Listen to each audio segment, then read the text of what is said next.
ఇక కేంద్ర ఎన్నికల సంఘం కమిషనర్ పదవికి అరుణ్ గోయల్ రాజీనామా చేశారు. రాజీనామాను రాష్ట్రపతి ద్రౌపది ముర్ము ఆమోదించారు.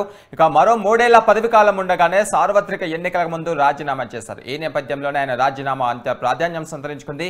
ఇక గోయల్ 1985 బ్యాచ్ ఐఏఎస్ అధికారి కావడం విశేషం.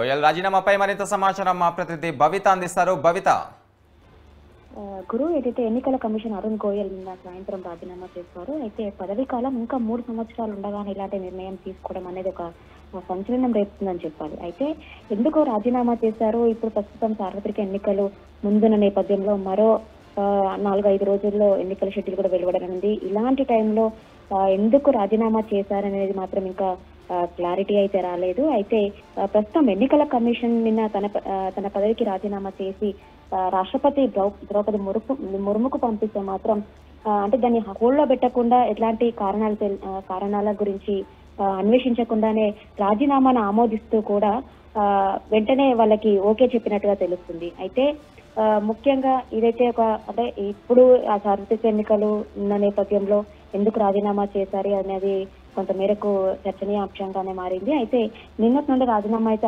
అమల్లోకి వచ్చినట్టుగా అయితే కేంద్ర న్యాయశాఖ ఒక గెజిట్ ని కూడా విడుదల చేసింది. అయితే గోయల్ రాజీనామాతో ఎన్నికల సంఘంలో ప్రస్తుతము ప్రధాన ఎన్నికల కమిషనర్ గా రాజీవ్ కుమార్ మరియు ఈ గోయల్ ఇద్దరున్నారు. అయితే ప్రస్తుతం వీళ్ళు రాజీనామాతో మాత్రం రాజీవ్ కుమార్ ఒక్కరే మిగిలిపోయారు. అయితే సీనియారిటీ పరంగా 2వ స్థానంలో ఉన్నటువంటి కమిషనర్ అనూప్ చంద్ర పాండే మొన్న ఫిబ్రవరి 14న పదవి విరమణ చేశారు. వాళ్ళు పదవి విరమణ చేసిన తర్వాత వీళ్ళిద్దరే మిగిలారు. ఇప్పుడు ఇతని రాజీనామాతో మాత్రం ఒక్కరే అయిపోయారని చెప్పేసి ఇప్పటికే క్లియర్ గా అర్థమవుతుంది. ఇలాంటి సందర్భంలో కేంద్రం ఎలాంటి నిర్ణయం తీసుకొనిందని వేచి చూడాల్సింది. అయితే మార్చి 15న ఎన్నికల షెడ్యూల్ విడుదలవుతుందని చెప్పేసి కొంచెం మేరకు ఇప్పటికీ సమాచారం వచ్చినప్పటికీ నిన్న సాయంత్రం వీళ్ళు ఇలాంటి నిర్ణయం తీసుకోవడం వెనకాల ఏం జరిగిందనేది మాత్రం కొంచెం వేచి చూడాలి. అయితే గోయల్ మాత్రం 2022 నవంబర్ 1న ఎన్నికల కమిషనర్ గా నియమితులైనారు. అయితే పదవీ కాలం మాత్రం 2027 డిసెంబర్ వరకు ఉంది. దాదాపు ఇంకా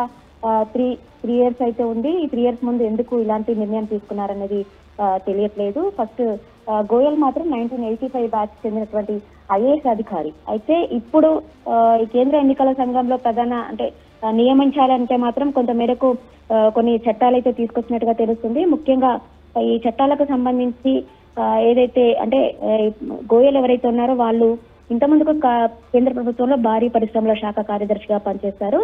అయితే ఎన్నికల సంఘంలో నియమించాలి అంటే ఖచ్చితంగా కేంద్రంలో కార్యదర్శులుగా పనిచేసి ఉండాలని చెప్పేసి ఒక కొత్త చట్టం అయితే తీసుకొచ్చిన విషయం మనకు తెలుస్తుంది. అయితే ప్రధానమంత్రి, కేంద్ర మంత్రి లోక్సభలో ప్రతిపక్ష నేతృత్వంలో ఒక కమిటీని వేసి కమిటీల ద్వారా సిఫార్సులు చేసిన తర్వాతనే వచ్చినటువంటి అభ్యర్థుల లిస్టులో ఒకటి ఎంపిక చేసి వాళ్ళందరూ కూడా అంటే అభ్యర్థులు ఎవరైనా ఉన్నారో ఖచ్చితంగా వాళ్ళందరూ కార్యదర్శి స్థాయిలో పనిచేసిన వాళ్ళు అయి ఉండాలి, వాళ్ళకి అర్హులు అని చెప్పేసి ఒక చట్టం తీసుకురావడం జరిగింది.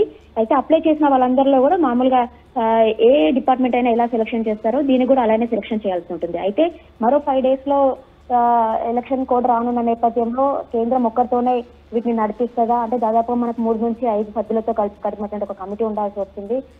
ఇప్పుడు మాత్రం ఒకరే మిగిలారు. ఒకరితోనే రన్ చేస్తుందా లేదంటే ఇంకా నియమిస్తుందా అనే విషయం మాత్రం తెలియాల్సింది. Thank you Bhavitha.